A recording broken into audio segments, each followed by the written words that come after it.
Mark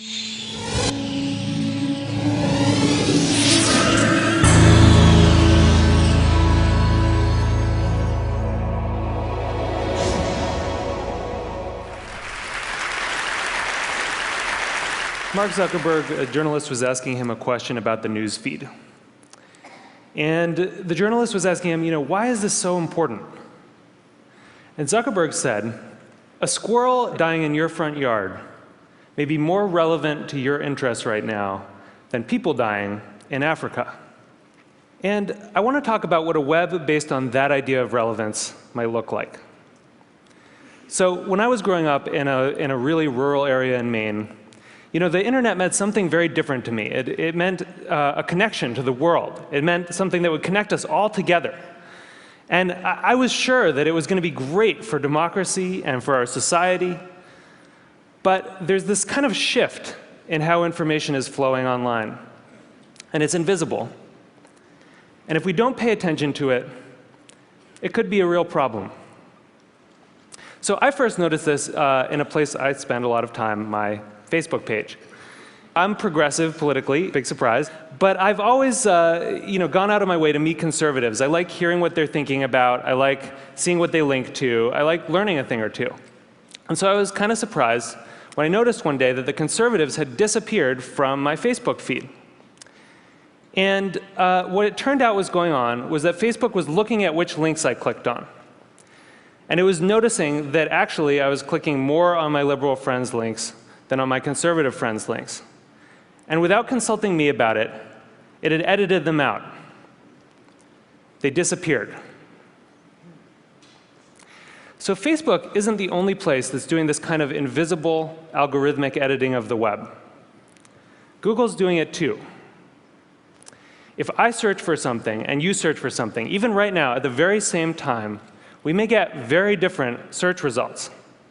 Even if you're logged out, one engineer told me, there are 57 signals that Google looks at.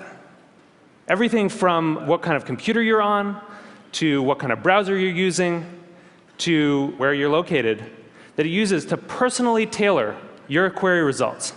Think about it for a second. There is no standard Google anymore.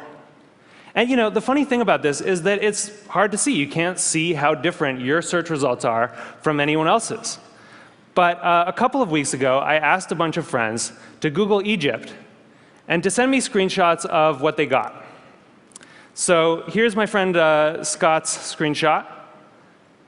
And here's my friend Daniel's screenshot. When you put them side by side, you don't even have to read the links to see how different these two pages are. But when you do read the links, it's really quite remarkable. Daniel didn't get anything about the protests in Egypt at all in his first page of Google results. Scott's results were full of them. And this was the big story of the day at that time. That's how different these results are becoming. So it's not just Google and Facebook either. This is something that's sweeping the web. There are a whole host of companies that are doing this kind of personalization. Yahoo News, the biggest news site on the internet, is now personalized. Different people get different things. Huffington Post, Washington Post, New York Times, all flirting with personalization in various ways. And where this moves us very quickly toward a world in which the internet is showing us what it thinks we want to see, but not necessarily what we need to see. As Eric Schmidt said, it'll be very hard for people to watch or consume something that has not, in some sense, been tailored for them. So I do think this is a problem. And I think if you take all of these filters together, if you take all of these algorithms, you get what I call a filter bubble. And your filter bubble is kind of your own personal, unique universe of information that you live in online. And what's in your filter bubble depends on who you are, and it depends on what you do. But the thing is that you don't decide what gets in. And more importantly, you don't actually see what gets edited out. So one of the problems with the filter bubble was discovered by some researchers at Netflix. And they were looking at the Netflix queues, and they noticed something kind of funny that a lot of us probably have noticed, which is there are some movies that just sort of zip right up and out to our houses. They enter the queue, they just zip right out. So Iron Man zips right out, right? and waiting for Superman can wait for a really long time. What they discovered was that in our Netflix queues, there's kind of this epic struggle going on between our future aspirational selves and our more impulsive present selves. You know, we all want to be someone who has watched Rashomon. But right now, we want to watch Ace Ventura for the 4th time. So the best editing gives us a bit of both. It gives us a little bit of Justin Bieber and a little bit of Afghanistan. It gives us some information vegetables. It gives us some information dessert. And the challenge with these kind of algorithmic filters, these personalized filters, is that because they're mainly looking at what you click on first, you know, it can throw off that balance. And instead of a balanced information diet, you can end up surrounded by information junk food. So what this suggests is actually that we may have the story about the internet wrong.